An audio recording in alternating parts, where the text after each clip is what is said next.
Salut les amis, j'espère que vous allez bien. Donc moi c'est Bruce. Je travaille sur les routes. Mon travail consiste à faire en sorte que tous les usagers de la route roulent en toute sécurité. Donc on change les panneaux, on bouge les trous, on balaye s'il le faut, et puis en cas d'intempérie, on déneige ou on déblaye la route. Voilà, donc je parle de mon travail tout simplement parce que dans cette vidéo, vous allez voir plusieurs chasseurs et chasseresses qui vont se présenter, qui vont dire dans quel domaine ils travaillent. Voilà. Bien sûr, j'ai oublié de vous dire, je chasse. Et c'est une partie importante de ma vie, la chasse. Et donc voilà, donc je vous laisse continuer la vidéo et je reviens vers vous après. Bonjour à tous, moi c'est Océane. Je travaille dans le milieu agricole et viticole. Et aujourd'hui, je vous amène à la chasse avec moi. Et oui, parce que je suis chasseresse. Et aujourd'hui, nous sommes à Gigondas. Nous avons une vue sublime. Et je vous souhaite une très très bonne année. Bisous. Salut à tous, pour ceux qui ne me connaissent pas, moi c'est Vivien. Donc je suis gendarme, j'en profite pour vous souhaiter une très belle année 2021 et surtout soyez prudents. Ciao ciao. J'ai oublié de vous dire que j'étais chasseur également. Je vous souhaite une nouvelle fois une bonne année 2021. La santé, le bonheur et plein de bonnes choses. Bonjour à tous, moi c'est Laura, j'ai 24 ans et lui c'est Oslo, mon compagnon dans la vie de tous les jours, mais aussi mon compagnon de chasse depuis 2 ans. Il m'accompagne partout dans mon quotidien. Je vous souhaite à tous une excellente année et lui aussi visiblement. Bonne année à tous. Et me revoilà maintenant sur mon lieu de travail. Donc je suis responsable animalière depuis maintenant 5 ans. Donc je m'occupe de plein de petites bêtes. Voilà. Et je vous souhaite encore à tous une excellente année. Je voulais juste vous souhaiter une bonne année, une très bonne santé, de meilleurs vœux pour la nouvelle année 2021 et surtout la sécurité avant tout et que Saint-Hubert nous protège. Merci à toi Bruce pour tout ce que tu fais. À la prochaine, ciao ciao. Bonjour à tous, je m'appelle Maëline, je suis chargée d'éducation à la nature. Et je chasse à l'arc. Et je vous souhaite une heureuse année 2021 perchée en haut de mon arme. Je m'appelle Nicolas. Je travaille dans le monde de la plaisance nautique en Charente-Maritime et mon boulot c'est fabriquer des mâts de bateau. Ma deuxième vie c'est chasseur. Je vous présente Raya, une de mes setters, et bonne année 2021. Salut les amis, donc je m'appelle Maëva, j'ai 28 ans et mon métier c'est la danse. Je vous souhaite de passer des bonnes fêtes et je vous souhaite une bonne année 2021. Bye bye. Je suis danseuse, mais je suis aussi chasseresse. Allez, bonne fête de fin d'année. Bisous. Salut tout le monde, je suis Damien de la team de Brother. Du coup, je suis pêcheur professionnel d'anguilles sur l'étang de Vendre et par temps perdu, chasse le canard. Bonne année tout le monde. Meilleurs vœux les amis, je suis employé communal et passionné de chasse.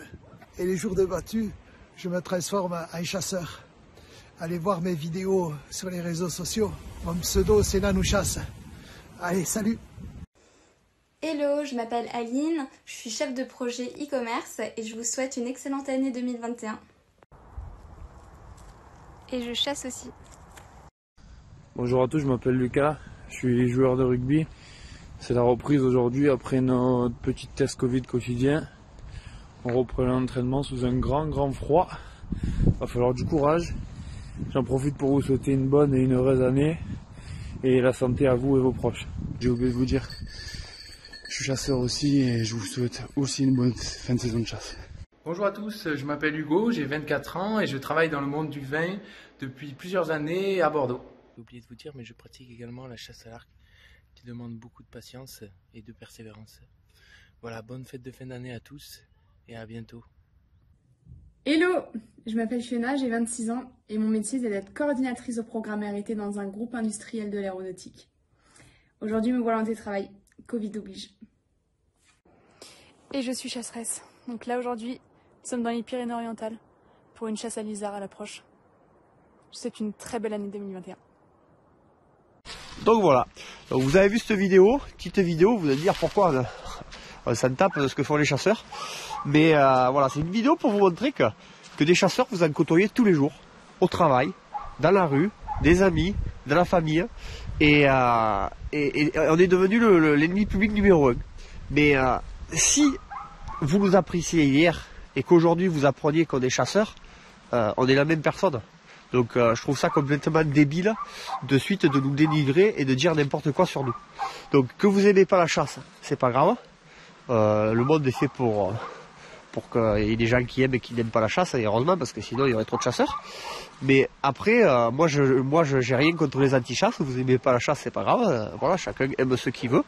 Mais je trouve ça vraiment triste de voir des gens qui nous dénigrent, qui font des vidéos où ils cachent la vérité, enfin ils cachent la vérité, ils montrent des scènes de chasse, mais qui vont détourner comme des scènes d'élevage malheureusement, où j'ai appris récemment qu'une usine de plus de 30 personnes avait fermé, tout ça parce qu'il y a eu une vidéo qui est sortie et qui a caché toute la vérité. Ils ont montré des images qu'ils voulaient montrer, mais des images tout à fait normales dans un élevage, parce que dans un élevage, il y a un taux de mortalité comme en pleine nature, c'est comme ça. Mais ils ont pris ces images choc pour après dénigrer cette boîte, et du coup la boîte a coulé et a mis plus de 30 personnes au chômage. Je trouve ça honteux de nos jours de voir que des gens sont capables de tout et n'importe quoi pour défendre une cause au bout du compte, ils s'en foutent les trois quarts, parce que la seule chose qui les importe, c'est l'argent.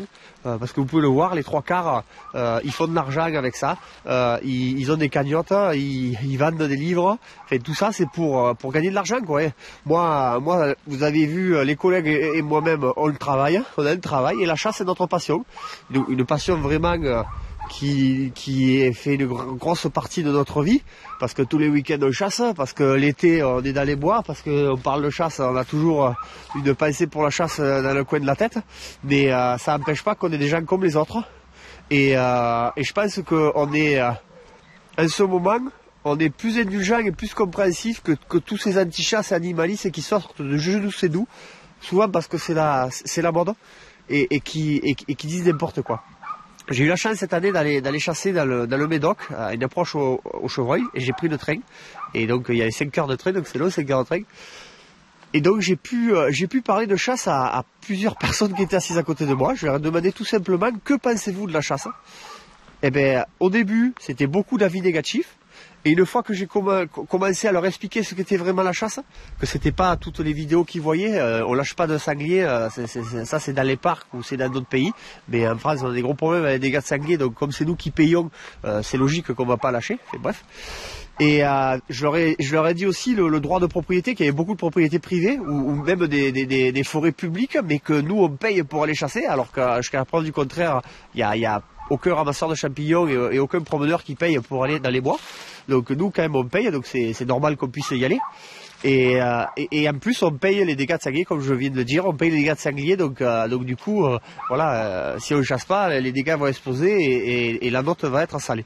Donc voilà, donc je trouve ça vraiment dommage que il y a de plus en plus de gens qui se servent des réseaux sociaux comme armes, parce que les chasseurs on a un fusil ou un arc, mais les réseaux sociaux sont des armes encore plus terribles, qui font beaucoup de mal, parce que voilà, les gens prennent pas de bien lire, ou alors ils regardent qu'une photo, ils lisent pas et ils relayent ça comme si c'était la vérité, alors qu'ils savent pas du tout d'où ça sort, et je trouve ça vraiment dommage. Voilà. Donc j'espère qu'en 2021 les gens seront plus intelligents à ne pas croire en tout et n'importe quoi, et à se faire leur propre opinion. Voilà, moi j'invite des gens qui ne connaissent pas du tout la chasse à aller dans une battue, et une fois que vous verrez une battue ou quelqu'un qui chasse un petit gibier tout seul avec son chien, et vous pourrez voir que c'est pas tout à fait ce qu'on vous montre.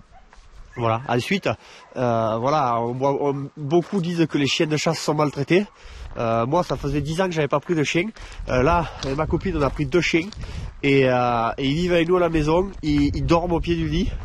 Je pense qu'il y a beaucoup de gens qui sont plus malheureux qu'eux, et pourtant c'est des animaux, c'est nos chiens, on les aime, et faut arrêter de dire tout et n'importe quoi. Voilà. Donc je vous souhaite à tous une bonne année 2021 quand même, et je remercie tous mes collègues qui ont participé à cette vidéo, chasseurs et chasseurs.